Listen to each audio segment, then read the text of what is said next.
ಇತ್ತೀಚೆಗೆ ಮದುವೆಯಾಗಲು ಹುಡುಗಿ ಸಿಗ್ತಿಲ್ಲ ಎಂದು ರೈತರು ಅಹವಾಲು ತೋಡಿಕೊಳ್ಳುತ್ತಲೇ ಬಂದಿದ್ದಾರೆ. ಸಾಫ್ಟ್ವೇರ್ ಸರ್ಕಾರಿ ಉದ್ಯೋಗಿದಾರರತ್ತ ಮಾತ್ರ ಹೆಣ್ಣೆತ್ತವರು ಮುಖ ಮಾಡುತ್ತಿದ್ದರು. ರೈತ ಮಕ್ಕಳಿಗೆ ಹೆಣ್ಣು ಕೊಡಿ ಎಂದು ರೈತ ಸಂಘಟನೆಗಳು ಹಲವಾರು ಬಾರಿ ಸರ್ಕಾರಕ್ಕೆ ಮನವಿ ಮಾಡಿಕೊಂಡಿದ್ದೂ ಇದೆ. ಸದ್ಯ ಈ ಸಮಸ್ಯೆ ಬಗ್ಗೆ ಮನಗಂಡಿರುವ ಸರ್ಕಾರ ಪರಿಹಾರಕ್ಕೆ ಮುಂದಾಗಿದೆ. ಸರ್ಕಾರದ ಪ್ಲಾನ್ ಏನು? ಇನ್ಮುಂದೆ ಅನ್ನದಾತರಿಗೆ ಮದುಮಗಳು ಸಿಗೋದಾದ್ರೂ ಹೇಗೆ? ಡೀಟೇಲ್ಸ್ ನೋಡ್ಕೊಂಡು ಬನ್ನಿ. ಇತ್ತೀಚೆಗೆ ನಡೆದ ಜನಸ್ಪಂದನ ಕಾರ್ಯಕ್ರಮದಲ್ಲಿ ಯುವ ರೈತರೊಬ್ಬರು ತಮಗೆ ಮದುವೆಯಾಗಲು ಕನ್ಯೆ ಹುಡುಕಿ ಕೊಡುವಂತೆ ಅರ್ಜಿ ಸಲ್ಲಿಸಿರುವ ವಿಷಯ ವ್ಯಾಪಕವಾಗಿ ಸುದ್ದಿಯಾಗಿತ್ತು. ರೈತರು ವಿವಾಹವಾಗಲು ಎದುರಿಸುತ್ತಿರುವ ಸಮಸ್ಯೆಗಳ ಬಗ್ಗೆ ಸಮಾಜದ ಕಣ್ತೆರೆಸಿತ್ತು. ಇದಕ್ಕೆ ಪರಿಹಾರವೆಂಬಂತೆ ರಾಜ್ಯದಲ್ಲಿ ಪ್ರಥಮ ಬಾರಿಗೆ ಜಿಲ್ಲಾಡಳಿತ ಮೂಲದ ರೈತ ಯುವಕರು ಮಾತ್ರವಲ್ಲದೆ ವಿಕಲಚೇತನರು, HIV ಪೀಡಿತರಿಗೆ ವಿವಾಹವಾಗಲು ಸೂಕ್ತ ವೇದಿಕೆ ಒದಗಿಸುವ ವಿನೂತನ ಪ್ರಯತ್ನಕ್ಕೆ ಉತ್ತರ ಕನ್ನಡ ಜಿಲ್ಲಾಡಳಿತ ಮುಂದಾಗಿದೆ.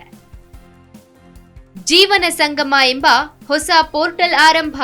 ಉತ್ತರ ಕನ್ನಡ ಜಿಲ್ಲಾಡಳಿತ ವೆಬ್ಸೈಟ್ ಜೀವನ ಸಂಗಮ ಎಂಬ ಪೋರ್ಟಲ್ ಅನ್ನು ಆರಂಭಿಸಲಾಗಿದೆ. ಜಿಲ್ಲೆಯಲ್ಲಿನ ಯುವ ರೈತರು, ವಿಕಲಚೇತನರು ಹಾಗೂ ವಿಧವೆಯರಿಗೆ ಸೂಕ್ತ ಸಂಗಾತಿಯ ಆಯ್ಕೆಯನ್ನ ಪರಿಚಯಿಸಲು ಹಾಗೂ HIV ಪೀಡಿತ ವ್ಯಕ್ತಿಗಳಿಗೆ ಅದೇ ಸಮುದಾಯದ ವ್ಯಕ್ತಿಯ ನಡುವೆ ವೈವಾಹಿಕ ಸಂಬಂಧಗಳನ್ನು ಬೆಸೆದು ಅವರು ವಿವಾಹವಾಗಲು ವೇದಿಕೆ ಸಿಗಲಿದೆ.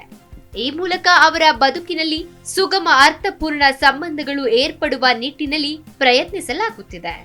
ಜೀವನ ಸಂಗಮ ಪೋರ್ಟಲ್ಗೆ ಅರ್ಜಿ ಸಲ್ಲಿಸುವ ಎಲ್ಲ ಅರ್ಹ ಬಳಕೆದಾರರಿಗೆ ಅವರ ವಿವಾಹ ಸಂಬಂಧಗಳಲ್ಲಿ ಸುರಕ್ಷಿತ ಮತ್ತು ಗೌರವಾನ್ವಿತ ವಾತಾವರಣವನ್ನ ಖಾತ್ರಿಪಡಿಸುವ ಜೊತೆಗೆ ವ್ಯಕ್ತಿಯ ಹಿನ್ನೆಲೆಯನ್ನು ಲೆಕ್ಕಿಸದೆ ಸಂಬಂಧಗಳನ್ನ ಬಯಸುವ ವ್ಯಕ್ತಿಗಳಿಗೆ ಸೇತುವೆಯಾಗಿ ಕಾರ್ಯನಿರ್ವಹಿಸಲಿದೆ.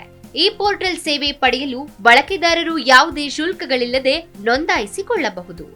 ಆರ್ಥಿಕವಾಗಿ ಹಿಂದುಳಿದ ವರ್ಗದವರು ಒಳಗೊಂಡಂತೆ ಶಿಕ್ಷಣದ ಕೊರತೆ ಮತ್ತು ಯಾವುದೇ ಉದ್ಯೋಗವಿಲ್ಲದ ಕಾರಣ ಸೂಕ್ತ ಜೀವನ ಸಂಗಾತಿ ಸಿಗದ ರೈತ ಯುವಕರಿಗೆ ಉತ್ತಮ ವೇದಿಕೆ ಒದಗಿಸಲಿದೆ. ಇದು ಎಲ್ಲ ಬಳಕೆದಾರರಿಗೆ ಅತ್ಯಂತ ಸುರಕ್ಷಿತ ಪೋರ್ಟಲ್ ಆಗಿದ್ದು, ಹೊಂದಾಣಿಕೆಯ ಪ್ರಕ್ರಿಯೆಯಲ್ಲಿ ಎಲ್ಲರ ಗೌಪ್ಯತೆ ಮತ್ತು ಘನತೆಗೆ ಆದ್ಯತೆ ನೀಡಲಾಗಿದೆ. ವಿವಾಹ ಹೊಂದಾಣಿಕೆಯ ಉದ್ದೇಶಕ್ಕಾಗಿ ಮಾತ್ರ ಮಾಹಿತಿಯನ್ನ ಬಳಸಲಾಗುತ್ತದೆ.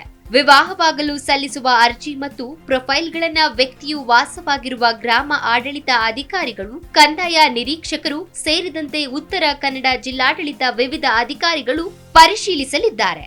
ಅರ್ಜಿದಾರರ ಪ್ರೊಫೈಲ್ಗಳಲ್ಲಿನ ನೈಜತೆ ಮತ್ತು ವಿಶ್ವಾಸ ಅರ್ಹತೆಯನ್ನ ಅವರು ಖಚಿತಪಡಿಸುತ್ತಾರೆ.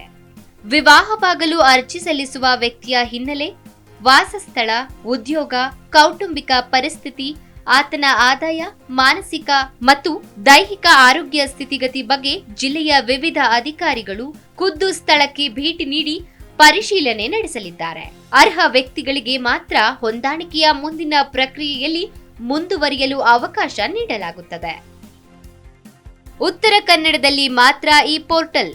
ಈ ಸೇವೆಯು ಎಲ್ಲಾ ಧರ್ಮದವರಿಗೂ ಮುಕ್ತವಾಗಿದ್ದು, ಸಾರ್ವಜನಿಕರು ತಮ್ಮ ಧಾರ್ಮಿಕ ಆದ್ಯತೆಗಳನ್ನ ಮ್ಯಾಚ್ ಮೇಕಿಂಗ್ಗೆ ನಿರ್ದಿಷ್ಟಪಡಿಸಲು ಅವಕಾಶ ನೀಡೋದ್ರ ಜೊತೆಗೆ ತಮ್ಮದೇ ಆದ ಜಾತಿಯೊಳಗೆ ಹೊಂದಾಣಿಕೆಗಳನ್ನ ಆಯ್ಕೆ ಮಾಡಬಹುದು. ಜೊತೆಗೆ ಅಂತರ್ಜಾತಿ ಆಯ್ಕೆಗಳಿಗೂ ಅವಕಾಶವಿದ್ದು, ವೈಯಕ್ತಿಕ ಆದ್ಯತೆಗಳ ಆಧಾರದ ಮೇಲೆ ತಮಗೆ ಇಚ್ಛಿಸುವ ಹೊಂದಾಣಿಕೆಯನ್ನ ಆಯ್ಕೆ ಮಾಡಬಹುದು.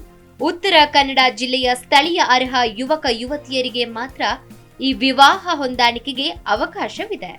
ಅಂತರ್ಜಾತಿ ಮತ್ತು ವಿಕಲಚೇತನರನ್ನ ವಿವಾಹವಾಗುವವರಿಗೆ ಸರ್ಕಾರದಿಂದ ದೊರೆಯುವ ಪ್ರೋತ್ಸಾಹಧನ ಸೇರಿದಂತೆ ಎಲ್ಲಾ ರೀತಿಯ ನೆರವು ಒದಗಿಸಲಾಗುವುದು.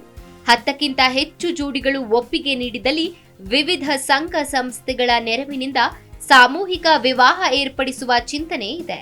ಜಿಲ್ಲೆಯ ಅನಾಥಾಶ್ರಮಗಳಲ್ಲಿನ ಯುವತಿಯರಿಗೂ ಸಹ ಈ ಪೋರ್ಟಲ್ ಮೂಲಕ ಸೂಕ್ತ ಜೀವನ ಸಂಗಾತಿ ಒದಗಿಸಲಾಗುವುದು ಎಂದು ಅಧಿಕಾರಿಗಳು ತಿಳಿಸಿದ್ದಾರೆ. ಜಿ ಕನ್ನಡ ನ್ಯೂಸ್ ಈಗ ನಿಮ್ಮ ಮನೆಯಲ್ಲೇ ನೋಡಿ. ಎಲ್ಲ ಕೇಬಲ್ಗಳಲ್ಲಿ ಈಗ ಲಭ್ಯ.